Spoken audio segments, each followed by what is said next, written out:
Ladies and gentlemen, folks, good morning. Is it morning? Early afternoon. We are going to follow up on the previous session that hopefully you experienced. Hopefully you're filling back in, come to the front, and let's make this conversation as friendly and welcoming as possible. We have a panel discussion now, following up on the pitching that we heard from earlier. So we will hear insights from your colleagues working in the 3 cities who presented their challenges. We'll also hear from a representative of one of the EIC innovators who presented, and from the European Commission as well, really focusing on implementation. So how can we use public procurement, innovation procurement to take some of the challenges, develop them into something that can be then responded to by some of the most forward-thinking and innovative startups in Europe. So we have a really interesting panel discussion. We have 6 very interesting and motivated speakers for you, who I'd like to bring onto the stage now, and we can begin. So first of all, I have Adriana from the city of Città. I have Mari from the city of Oslo, Tina from Tampere, and then reintroduce Victor from Plexigrid, and Ioannis and Vasilis from European Innovation Council. Please make your way onto the stage. Please take any seat that you wish, and we can kick off. And give them a round of applause.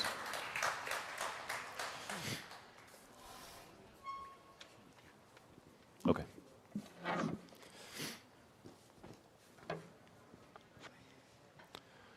Super. Okay. We heard in the previous session, for those of you who weren't here, some of the key challenges that face our cities in relation to smart mobility, and also pitches from European Innovation Council innovators on the solutions that are being developed that may be able to address those challenges. But here we really want to dig into how this theory can become something that is implementable through innovation procurement, so on behalf of the cities, and how can they procure solutions similar to those presented by the suppliers. So we'll dig into the European Innovation Council's innovation procurement program, innovation procurement in general, the ways in which cities can access and can be public sector clients for innovators. So welcome back. We talked also a little bit in the first session in the plenary this morning. One of the key insights that was left at the end was around direction. And if we're thinking about procurement pipelines, the procurement strategies of our mission cities, these can really provide a direction to suppliers to give them confidence to develop innovations that can help address those climate neutral solutions.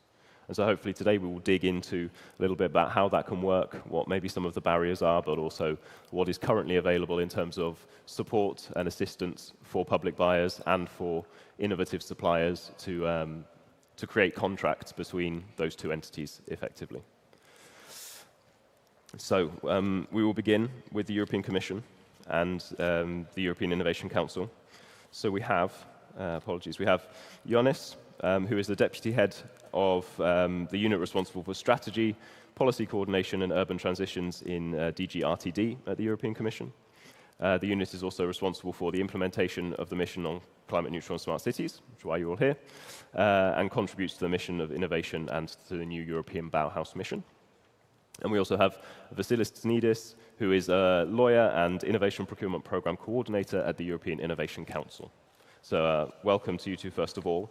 My first question, and open to either of you to take this first, is what are the current EU policy initiatives being implemented by DG RTD aimed at driving innovation in urban mobility and innovation more generally to support the cities who are here today, cities represented on the stage, to address their climate neutrality challenges?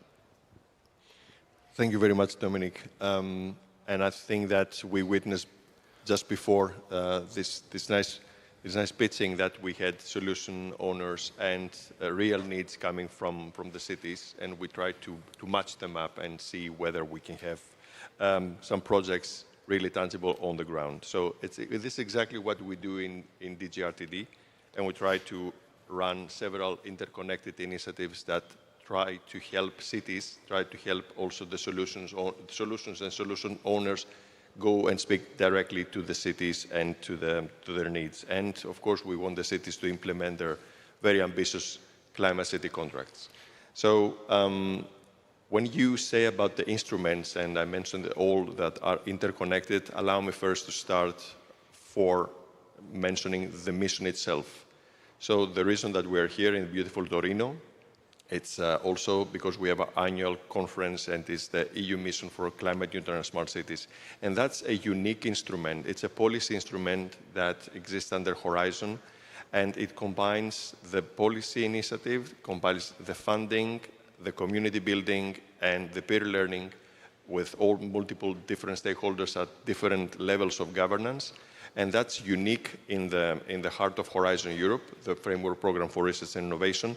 And it's targeted because we want to have specific results, which is 112 climate neutral cities by 2030, and all European cities climate neutral by 2050. So this is the first instrument that I would like to mention, and I think it's important because the mission itself helps the cities think systematically, not just doing something once, not just doing something at the local level, but they have to think a bit more to the future, think systematically, incorporate all possible solutions that they can find and all stakeholders, and if possible, to replicate and extrapolate everything that happens in other parts of Europe, in other cities. The second, I would say that it's the Horizon Europe program itself. I think it's an instrument, and Cluster 5, because it's for energy and mobility, it's very important. And the particular part of Horizon Europe Cluster 5 that deals with urban mobility, with zero technologies, it's very important because it is connected with the Clean Industrial Deal, and that incorporates implementation and deployment at the heart of the project. So it's not only research and innovation projects, it's just projects that do have really the potential and the elements to be deployed on the field and bring back benefits directly to society and the market. And I would say we have dedicated programs also, which are the partnerships. So we have European partnerships like the 2.0, for example, with zero emissions mobility. We have the CCAM and the driving urban transition, the DUT. So these are dedicated partnerships with dedicated budgets that help projects bring results in specific domains of interest. And we do have a lot of domains of interest like mobility, energy, changing of mentality, also of philosophy, and bringing these projects far closer to implementation. All of these, of course, are being wrapped up with the idea of using new technologies. And we heard it already, we listened before from the solution owners, technology is there to serve. And I think that DGRTD plays a big role there in trying to implement and put the AI, basically, and other new technologies at the heart of how we manage all of these needs, how we can address these needs, and how we can use technology in order to make really solutions that can last and they can really cost much less in money and effort. And all of this experience, and we would like to take this experience back with us to Brussels, is also to feed the discussion and the negotiation for the next multi-annual financial framework. I think it's important not only to secure a future for the mission, but also to secure a future for all the activities that we've been already engaging at the cities level, and see how they can continue being supported under research and innovation, but also through other financial instruments that we might have in the next programming period. And this is very valuable for us. It is important for us to have this feedback. So all in all, I will say that we have the mission as our crown in our tools, Horizon Europe, which supports a lot of other projects that we can utilize their results. We have dedicated partnerships for that. We have new technologies, and then the discussion and the negotiation with member states on the way forward. Super, thank you very much. And I heard implementation as a word you repeated a number of times there, and I think talking really about how we turn these solutions which are being developed into solutions that are implementable on the ground for cities. Vasilis, maybe I can move to you in relation to how the European Innovation Council is managing the challenge from innovators and SMEs and their access to public tenders. Yeah. Thank you very much for this question. Actually, as you have witnessed in the previous session, the European Innovation Council is is providing financial support to top-notch innovators in Europe through grants and equity.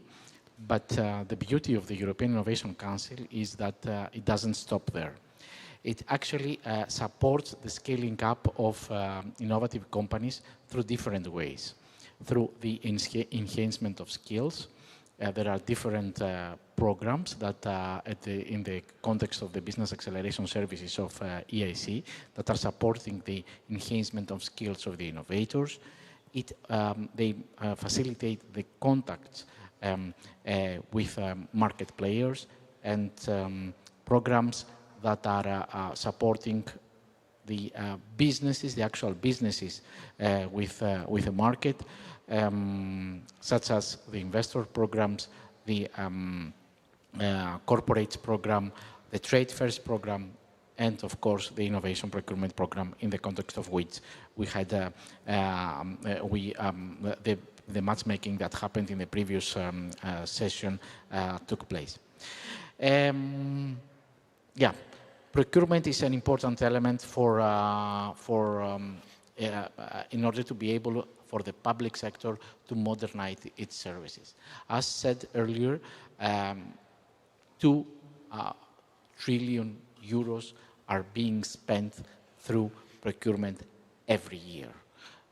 The number is huge. Half of this budget in Europe is spent by cities and regions. So cities and regions are have a superpower in their hands in order to be able to drive innovation towards their needs. It is really important for the cities and regions to understand this power and to use in a smart way this power so that they can tackle the challenges by offering at the same time business opportunities to innovative SMEs and startups. But the goal of the cities is not that. This is a side effect, which is very important for the European economy, but the goal of the cities is to be able to buy or deploy innovative solutions that could make the life of the citizens easier, better, and with more quality. And in order to achieve that, the cities need to understand that they have to, as said, to buy in a smart way. They have to consult the market, as we did earlier here in this matchmaking session. We have seen that cities like Oslo, Aachen, and Košice express their needs and show what is available on the market. It is really important to be able to exercise this power in a wise way that will allow them to buy the best possible solution that could fit the need that they are facing. That's why we are at EIC level. We are aiming not only at maintaining this program, the innovation procurement program, to support the engagement of the market with the supply side, but also to develop it further. Policy documents about innovation procurement highlight the importance of this instrument for the modernization of the public services, but also for the enhancement of the competitiveness of the European economy. It's really important, as said, and I finalize my intervention by saying that for cities and regions to understand the power that they have in their hands to drive innovation towards their actual needs through procurement. Super. Thank you very much. And we're really, I suppose, at the interface here between the supply side, the EIC, those innovative suppliers who are developing the innovations that could help address the big societal challenges that need to be addressed in order to meet the targets mentioned in the first intervention, but also from the demand side, from the cities, from you in the audience, from our cities represented on the stage here, really thinking about what those needs are. And I think, Vasilis, you mentioned buying services and deploying services and goods to reflect the needs of residents, and buying not only smart things, but in a smart way. So maybe we move then into questions for our cities and suppliers. So we have Mari, who is purchasing advisor from the city of Oslo, Adriana, who is Sustainable Urban Development Officer at the city of Košice, and Tina, the Climate and Environment Manager at the city of Tampere. Maybe Adriana, we can start with you, but my question will be the same to the three of you. When we're talking about innovation procurement, innovation public procurement, what does this really mean in your day-to-day work? We heard some of the policy aspects, but from your perspective, your day-to-day work, what does that mean for you? Public procurement in general is very complicated matter. So from the point of view, because in our condition, if I talking about the city of Košice, is always the most, I would say, the best criterion for all procurement is the lowest price. We just can't, I would say, like overcross this idea and this criterion. And when we start with the project, it was already mentioned here, it was the crucial point how to make people to think in different way, how to think about all this innovation in procurement. It was something really strange for our department. But we started to work with not just internal people, but external experts who really led us step by step and show us what we can really procure to have better for the public services, to get finally better price for the longer life of things and services we procured. And we are, I would say, in this basic point to bring all these ideas of innovative procurement to our city. But we are really great for the project of cooperation from the Oslo and Aachen to lead us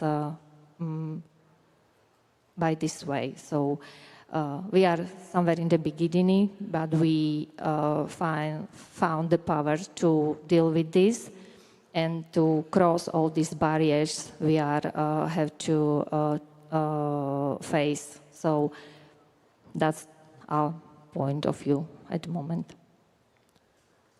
Okay, thank you. Yes, Murray, we will pass straight on to you the same question. What does innovation procurement mean on the ground in Oslo? Yep. Well, I work at the Central Procurement Agency in Oslo. So we have a key driving role to encourage innovation in procurement throughout the city. So for me, that means reaching out to the people that actually own the needs in the city and making sure that they know of the possibilities that lie in innovation procurement. So we have a role in building the necessary skills and making sure that they have the right tools to carry out this way of procuring, basically. But when, as far as the city is concerned, there's a big variation between the agencies in the form of how mature they are on this topic, and also what their idea of innovation in procurement is. Because we find that it's not only, we do have a lot of pilots, we do have different testing. We have had some of the more groundbreaking projects where we actually have a need where there is no solution, most of the time through pre-commercial procurement. So we've had some of those projects, but and we've also bought innovative solutions that are new to the market. So these are different ways of looking at it. But for the most part, the procurements that are taking place are the standard, straightforward procurements. So we also focus just as much on making sure that we have everyday innovation in our normal tenders as well, to open up to new solutions to familiar needs. So we need to spend time really diving into what we actually need, and then we need to talk to the market. These are basics of innovation procurement that we have to apply everywhere, not only in the groundbreaking projects. So we work a lot on that, and yeah, just making sure that we embed and integrate this in everyday procurement as well. So I guess that's the status in Oslo. Super, thank you. And Tina, yes, the same question for you. What does it mean in your daily work when we say innovation procurement? Yes, I work now in City of Tampere as a climate and environmental manager, but I used to work as a program manager, so it's kind of making the innovative procurements in that one. And I think that it's always innovative. It always starts from the need that we want to do something new that we haven't done before. We want to find a solution that's maybe it exists in the market, but we haven't used it. We don't actually really know what we want to buy, and that's where we need innovative procurement. And it's not easy. It's always like you need skills to do that. And when you are, for example, a program manager, then your focus is mainly somewhere else than in procurement. So I totally agree that there is a very much need inside the cities to support innovative procurement. And I think that also one thing is that if you want to, it's necessary to use this pre-commercial phase, so that you really you understand as a city representative, you understand your needs, but then with the open discussion with different kind of suppliers, that could help you formulate your needs to be a procurement. And even though I have also experienced that even though if you are having the pre-commercial phase, it's still difficult, maybe it's sometimes not always successful. So I think that is something that cities need support to support innovative procurement. Super. So really focusing on this pre-procurement phase, the needs, really identifying what you need, what the challenges that you have, and whether anything needs to be procured at all, first of all, I suppose. And then if so, what is that need? Is it available on the market? How do we find out what is being innovated at the moment? And Adriana, you also mentioned this is very complicated. So we've spoken about engaging with the market and the complexities. So Victor, if we move to you, you're obviously coming at this from the other perspective. You're trying to sell to public authorities. Are you also finding those complications? And then when we're talking about market engagement, the pre-procurement phase, probably going to be having a lot more conversations with cities to understand their needs and to demonstrate how you can meet them. But that same question is, again, linked to what's been said already, but when we're talking about innovation procurement, what does that mean for you when you're trying to sell to public authorities? Thank you very much. So we may have a little bit of experience with this because our final clients, along with cities, are the network operators. And in fact, our founder was the chief procurement officer of Vattenfall, the network operator in Sweden. And I would like to mention two things that actually has been mentioned by Mari and by Tina. The first one is having that open market analysis, so engaging in conversations with different utilities. I'll also mention a specific example of a procurement that happened in the city of Madrid. Here they were trying to modernize the grid for the flex connections, and the first things they did, they ran an RFI with all of the participants, and the idea on the end of the RFI was to have a pilot. So they did a short listing, they ran the pilot already with the intention of then doing the final tender, but the tender wasn't written before doing the pilot and running the RFI. The other thing that I didn't hear that I think is usually really important and sometimes is a bottleneck is to understand exactly what the available capacities are and what are the legacy systems in place.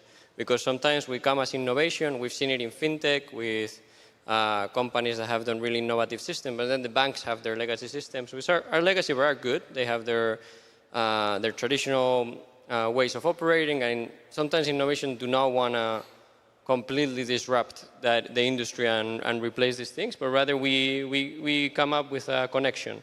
We see it as for us, Plexigrid, as the Gore-Tex that you see in the industry, in which all jackets, North Face, Patagonia would use the same brand. Well, this is the membrane for the electricity grids to have in this information. So we see that the two things, having the open market analysis and then a best of breed approach. So always giving the procurer optionality. That's what we think works best, because it's hard to know before procuring how the different companies will align and the different synergies they may find among themselves. Super, thank you very much. Any initial reflections, Vasilis, Yanis, from the perspective of those actively involved in public procurement? One main point, especially from the interventions of the three cities, what is important is to think of procurement as a strategic tool. We need, if we continue using procurement as a tool where that is useful only to tackle the short-term needs, then we will never arrive to good results for the citizens. We have to start thinking procurement strategically. We have to start thinking of positioning it within the organization.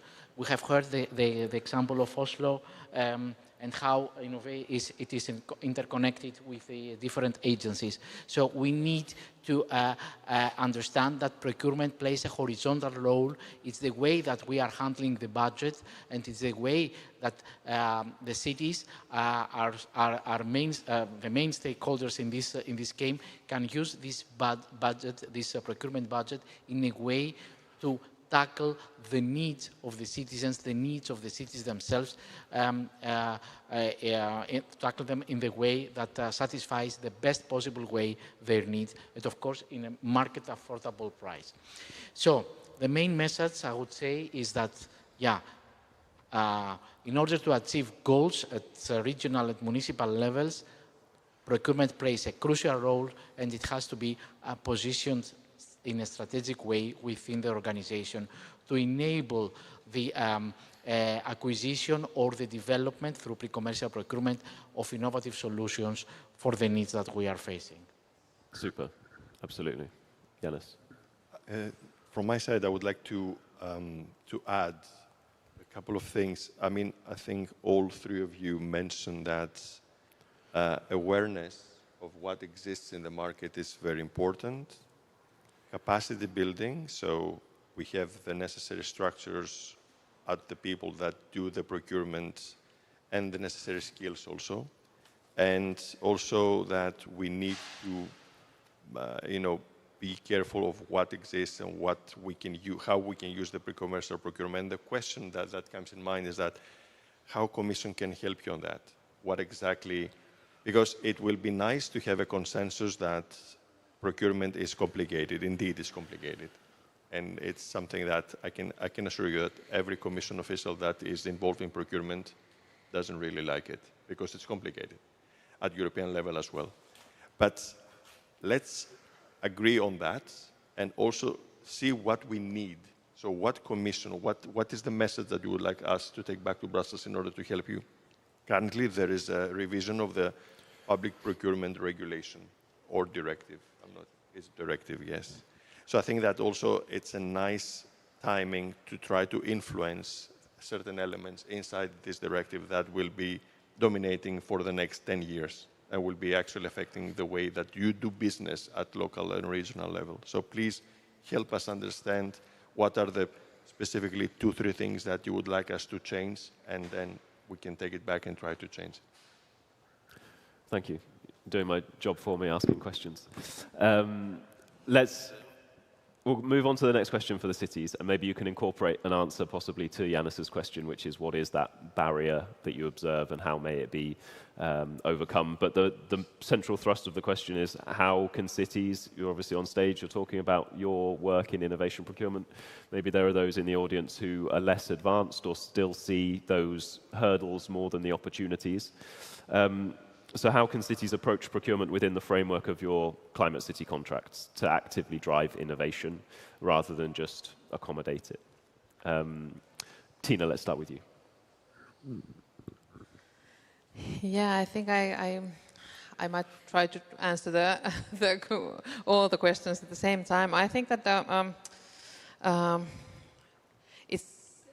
I think it's about mainly about the resources, what is the difficult thing, like how to get this kind of development or get resources from because I think that because the procurement is difficult, resources that we have, they are very busy and they are handling with those things that are necessary to do to keep city running, and then I think that maybe somehow getting more resources for that work. I think that the idea that just came to me, I don't know if it's already possible, but there is in some programs there is this like technical support for something. So maybe some technical support for the innovative procurement. I don't mean only training, maybe training too, but also some kind of a resource that we could actually help in a national level also that knows our national legislation and the frameworks and so on. So that kind of might be very interesting to apply for the support like that. So yeah, but well, that's one idea. Super, thank you very much. Mari, should we move on to you next, please? Yeah, I mean, Vasilis mentioned earlier the numbers and the strategic tool that procurement can be. And in Oslo, we treat procurement that way. So in terms of reaching the climate goals, we see procurement as a tool to help us reach those. Because to tackle these challenges, we need new solutions. We need new business models. We need to push the market forward. And we do that through like we talked about, really getting into what is the need and then asking the market to provide the solutions. And an example of that is the zero-emission construction site, where we managed to create a market for zero-emission machinery on the construction sites, which didn't exist before. But I think to be able to do those things effectively, you have to build a culture for taking this risk that I don't think is a given in most places. And you need the dialogue with the market to make them know that investing in these areas will pay off, and you need the commitment from the city side to show them that this is actually something we're willing to invest in. That being said, there are a lot of internal, since we're talking about barriers and what do we need, I find that a barrier that we see goes mostly on internal organizing and these kind of whose responsibility is it to think of innovation. Because if you work with procurement, you tend to go in the same patterns and do the same things as always, and then you think that it's the owner of the need that is responsible for thinking of innovation. So there's a mismatch and a kind of not understanding whose role it is and whose responsibility it is. So that's why we might need help on that to kind of showcase the opportunities that lie within procurement instead of seeing it as a break for innovation environments, for instance. So that might be something to take back. And then this is a call also for you within your cities to recognize the strategic role of procurement and not only include it at the point at which the need has fully been identified, but from an earlier stage so that you can be having those conversations about introducing the innovation at an earlier stage. Super. Okay, Adriana, we'll move on to you with the same question. How can cities approach procurement within the framework of climate city contracts to drive innovation? I would like to support the idea of Tina and Mari, because the crucial is that not only the Department of Strategic Development think about the innovative procurement as a strategic tool, but whole municipality administration must think in this way. So whole people who prepare investments in procurement, they have to think about this strategically, and this is the crucial point to just change of mindset of the people who work for the who prepare investments, and so really capacity building is the most crucial point we found during our project, that people didn't know about the possibilities they are at the moment in place. We found out that we really don't know market, what is really on the market. And the last thing is, if we are talking about, for example, for financing from EU, my colleagues just say, just let's stay on the safe side. We are not going to improve anything, just let's say. So really this is about the culture, about mindset, and I think if we can change the thinking of the people who work for the municipality, we can move on. Thank you. Staying on the safe side and this culture of risk or questioning risks, I think came up a couple of times, and maybe this is where the community aspect of the mission cities comes in. You can engage and share good practice with each other in terms of how to overcome that risk, demonstrating that maybe there isn't a risk of challenge in pursuing innovative climate targets through your procurement spend. So thank you. Maybe Vasilis, an opportunity to promote the assistance, given that Tina mentioned the need for support for public buyers. Is there something available, possibly? Actually, DGRTD has a program that is called European Assistance for Innovation Procurement that actually offers this capacity building to public sector buyers that would like to implement innovation procurement.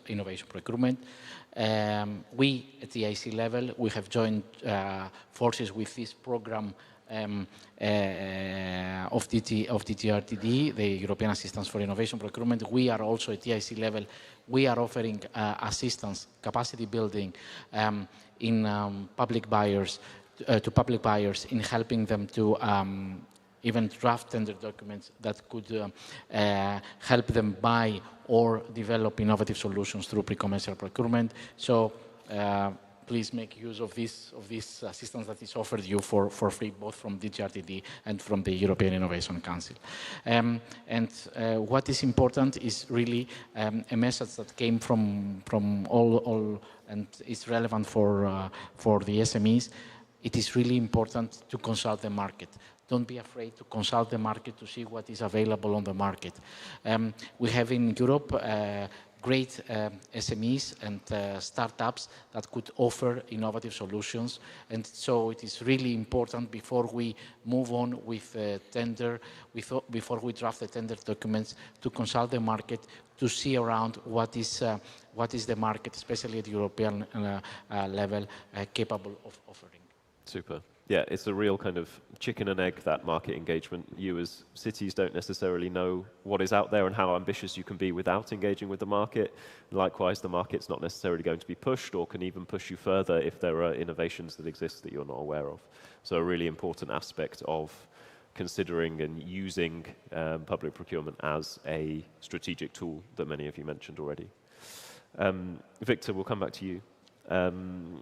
Looking at the three cities on the stage, looking at the cities in the audience as well, from your perspective, from having sold to the public sector, what would it be for you that, or what's something that would need to change to make cities an easier customer? Yeah, so here I was thinking, well, first of all, was the technical support that has been mentioned multiple times. We believe that it's great to have someone that can understand what has been offered from the different companies. And then something I also wanted to mention is to understand how the different actors in a project will be thinking, or what will be their motivation. And I'll say something. For example, cities have a lot of interaction with public companies. I'm thinking of gas utilities, electric utilities. So someone may think that a network operator will be thinking of the citizens because they connect to the grid. But the reality is that these are heavily regulated companies, so they usually mostly listen to the regulator. So maybe we come into a project into which we're expecting that the network operator will be thinking for the citizens, but they will listen to the regulator. And then we go and speak with the regulator, and the regulator, you would expect, that knows the needs of the citizen. But the truth is that then they come and say, well, the citizens will probably be speaking with the city. And so this kind of loop of information, we believe, is great if it can be closed. So maybe making work groups with all of the stakeholders involved in the project is a good idea. So yeah, I just wanted to reinforce the importance of keeping the regulator, especially the local regulator within this area, informed of what is going to happen, because many of the public companies will be listening exclusively to this, and it could even be a bottleneck. Before, Jair was mentioning that in Oslo they wanted to launch the flex market. Well, in order to do this, you need to do a sandbox, because the national regulation, as you said, is also similar to a thing that the internal team is doing business as usual. And then when the innovation comes in, they say, well, we didn't prepare the regulation for this. We need to wait 4 years until the next cycle. So it is important to keep the regulator engaged with all of these projects, I would say. Fantastic. Thank you very much. Okay, I'll move on to a question for you all to try and get a variety of the opinions from buyers to suppliers to policymakers. We heard pitches in the first session. Hopefully you were here, but if not, we heard challenges from the cities around smart mobility solutions and the issues that they face. And then we heard 3 pitches from EIC beneficiaries proposing solutions that could address those challenges. From your perspectives, what would need to happen tomorrow or today for those solutions to actually be procured? So what are the changes that are needed? What is one thing that would need to enable the cities who presented their challenges to have them addressed by the suppliers from whom we heard pitches? Vasilis, maybe we'll start with you and we'll go along the line that way. Yep, indeed. Focusing on the matchmaking the pitching that happened in the previous session, I would say it is the first step. In procurement, it takes 2 to tango. Not only the public buyers, but also the suppliers, the innovative SMEs and startups. For procurers, in order to be able to purchase innovation, as said, it is really important to see procurement as a strategic tool that will allow them to dive into the market, to buy in a smart way, to buy solutions that actually need or develop solutions that actually need through pre-commercial procurement in an affordable price, because this is also an important element for the public buyers as well, because we have to all understand that in the public sector we are managing public money. But there is a big but. As said, it takes 2 to tango. The innovative SMEs and startups, they need to learn how to operate in the public procurement world. One step is for the public sector to open up, to be more receptive when it comes to innovation, but the SMEs and innovative SMEs and startups, they have to understand that, public procurement is a big, represents a big business opportunity to them, but in order to be able to tap into this world, to grab this business opportunity, they have to understand how this world is operating. Because, of course, public procurement can become more flexible, can become more innovation receptive, more things. But we need to understand that we are talking about public money, and some basic principles like transparency, equal treatment, and openness have to always exist. So, main message, and I finish with that: for the public buyers to start to be more open to innovation, but also for the SMEs to start understand how the public procurement works and learn how to navigate into this world. Super. Victor, you're another side of, or one part of the 2 that are going to be tangoing.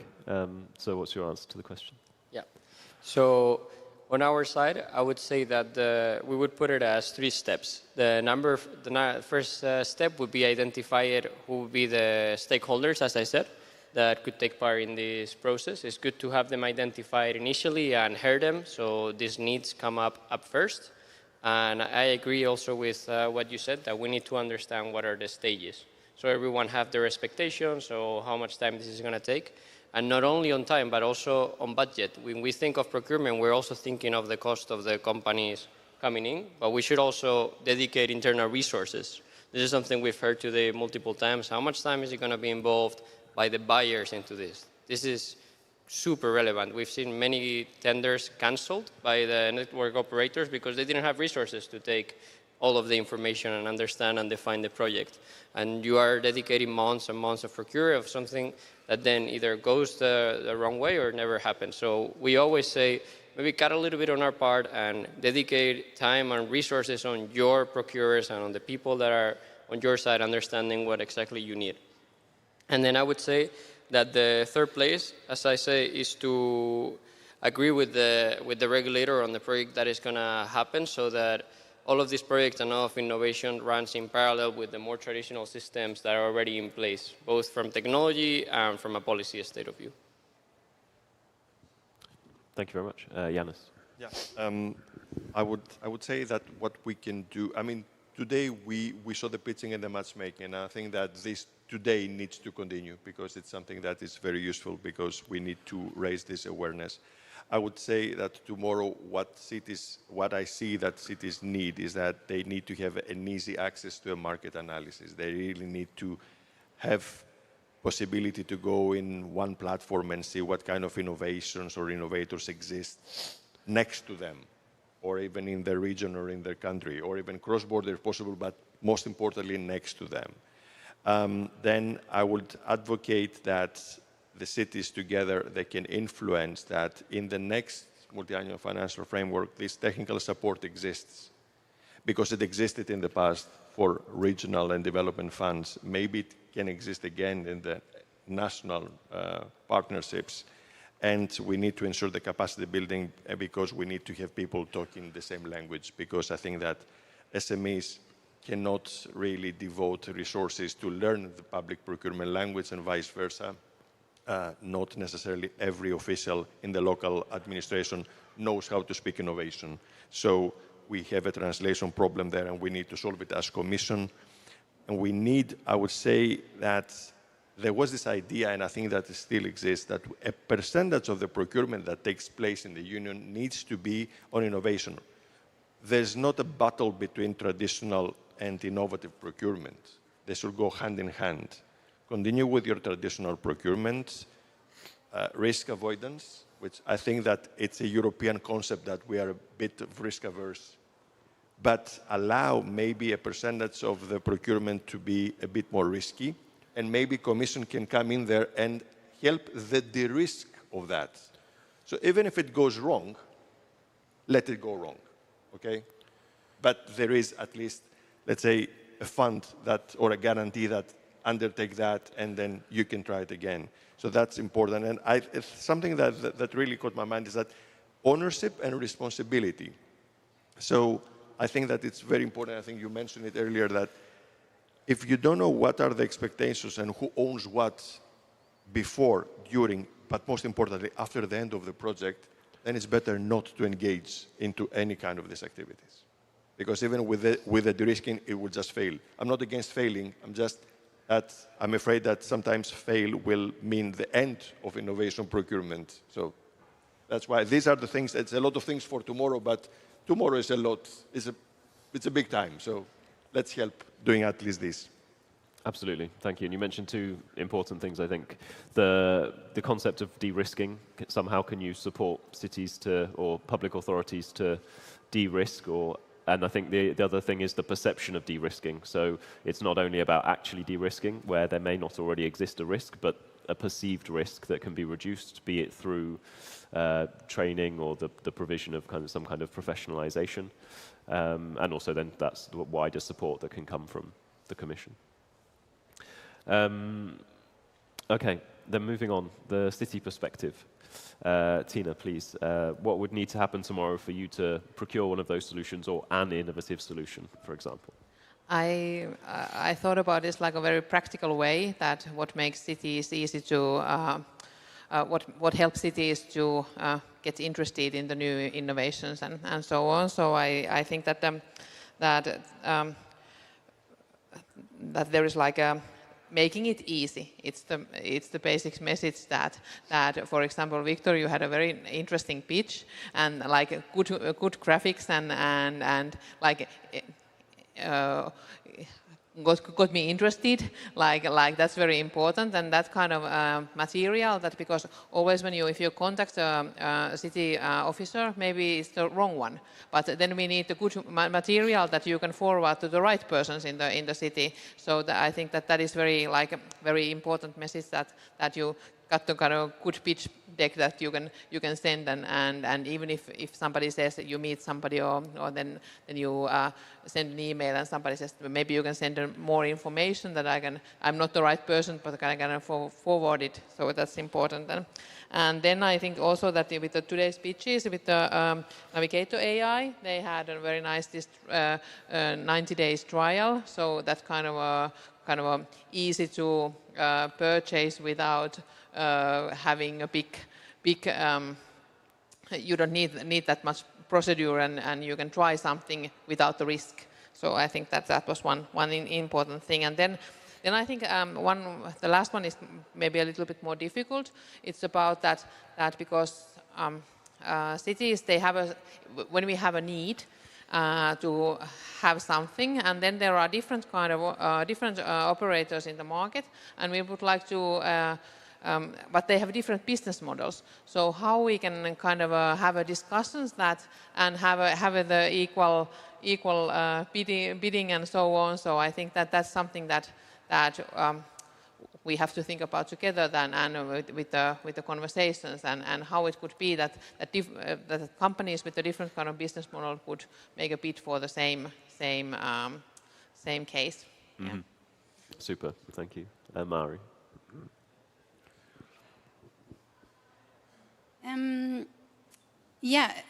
To relate to the challenge that was presented today, I think that there is no tomorrow solution, I'm afraid. That being said, there are entry points. We are ready for pilots, and we do have smaller tenders out in this area every now and then.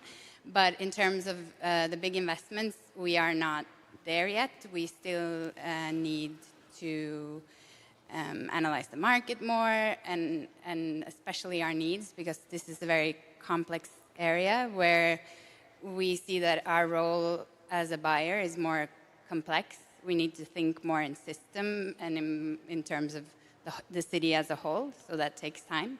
So, and we are currently now working on a strategy in this area. So whatever we learn in these kind of sessions is very useful in that sense. And also pilots are very useful for us to understand our needs better, to better specify in future tenders. So I think as we are now, that those are the possibilities. And I just also wanted to comment on this speaking the same language, which I think is very, very important, because there's a lot of talk about how the public sector and procurement moves so slowly, and that startups move so fast.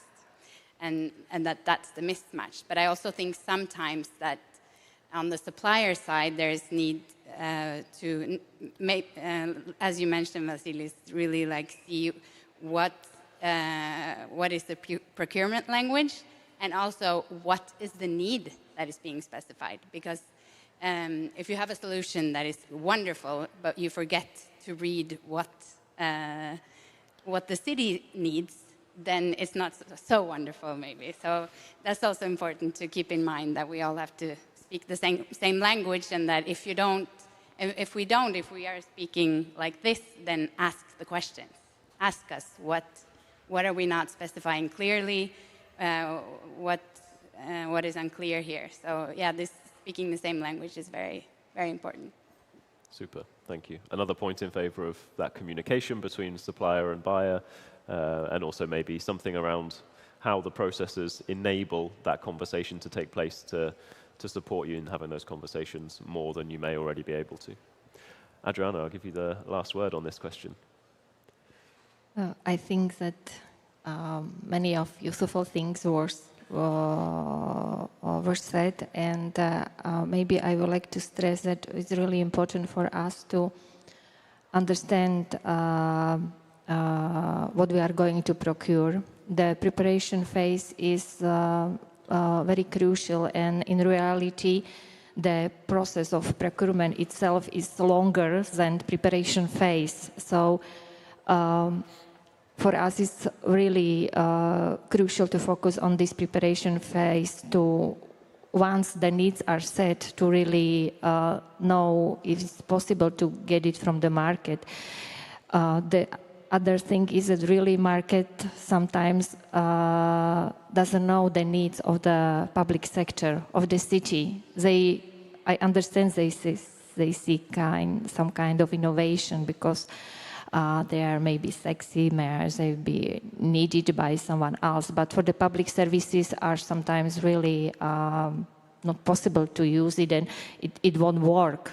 So we really need to talk to the market. We really need to focus on the preparation phase.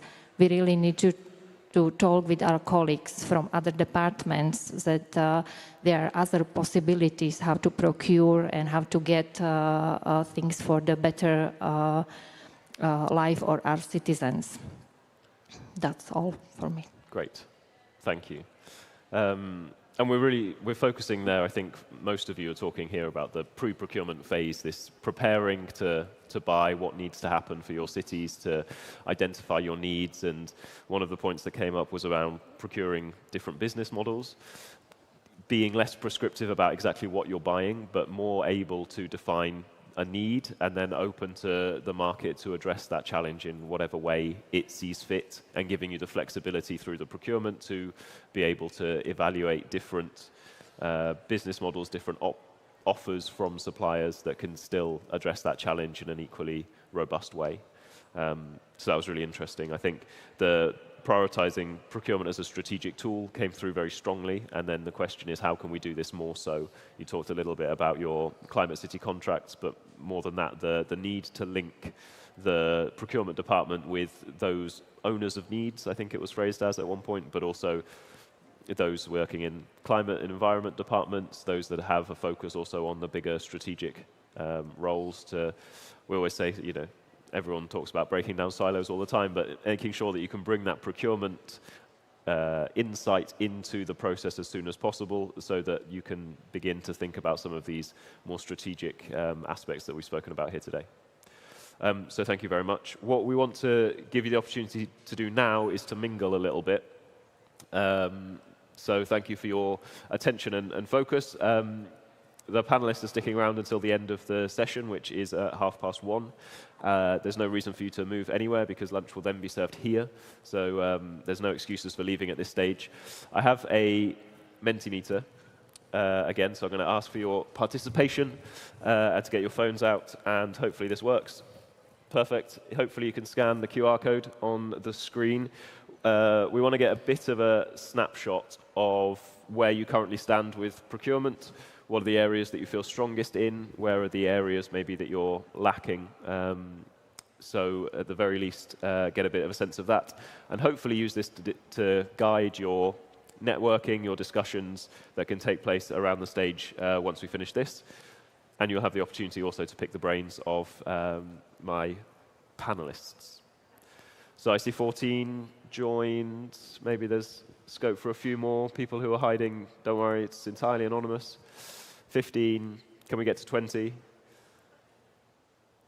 Maybe 15 is where we are going to top out. That's fine. 15 people, you're going to have intense and very personal conversations once we do the opportunity for you to meet the panelists. I don't know if we can move on to the results of them or the actual questions of the Mentimeter, or if I have control over that, maybe.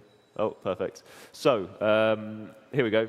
We're talking about your strengths. At what stage is your organization currently the strongest when thinking about the procurement life cycle? So is it in needs identification? Is it market engagement? Is it the drafting and the creating of your tenders? Is it evaluating bids? Or is it that contract management side of things, measuring impact, that sort of thing?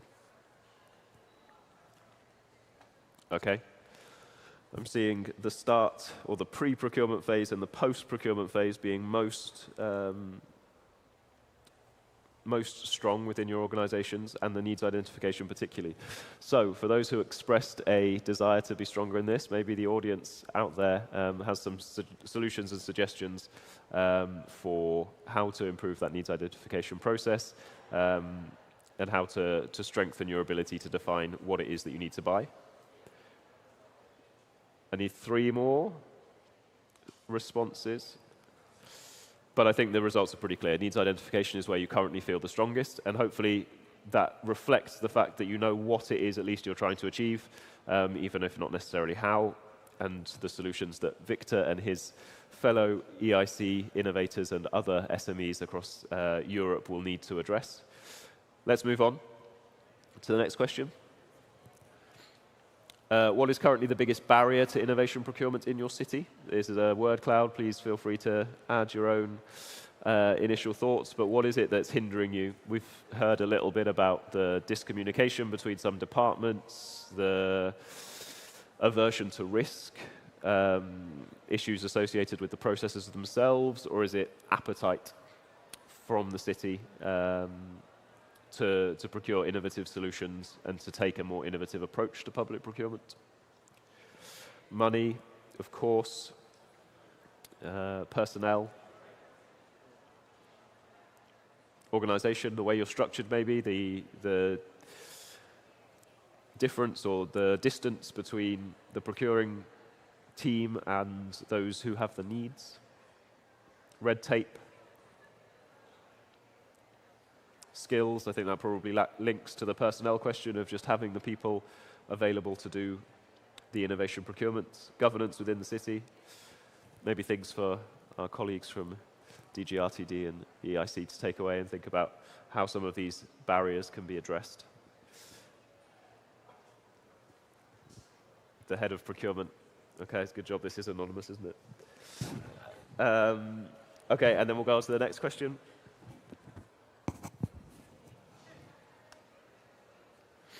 How connected, so this is linked to your work within the mission, how connected is procurement to your Climate City contract implementation?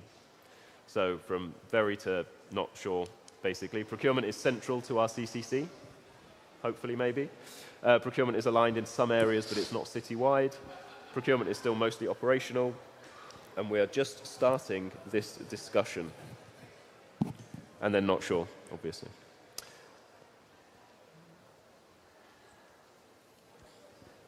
I'm not seeing procurement be central to anyone's CCC. But maybe this is something that could change, or maybe at least procurement being aligned in some areas. Thank you very much, whoever put that. Procurement is aligned in some areas, but not citywide.